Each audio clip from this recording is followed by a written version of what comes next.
tidal river is a river, or more exactly a portion of a river, whose flow and level is influenced by the tides. One example of this are the rivers that flow out of the Florida Everglades and dump into the Gulf of Mexico. And another very different example are the rivers that flow out the island of Coiba in Panama and dump into the Pacific Ocean. The common denominator is that at the low falling tide at the mouth of these rivers, both these places become feeding stations for brackish water species of fish. Because it seems that places where freshwater and saltwater mix, they're usually very rich in nutrients in the muds and the adjacent areas.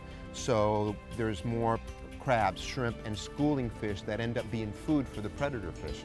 Why these places are historically good on the low falling tide is as that tide drops, as that water level starts getting lower, the shrimp and the crabs and the bait fish that are up in the roots and the muds follow that water level down and consequently get concentrated into a smaller and smaller and smaller area. The take-home message in this is that it really doesn't matter if it's in the Gulf of Mexico or the Pacific Ocean.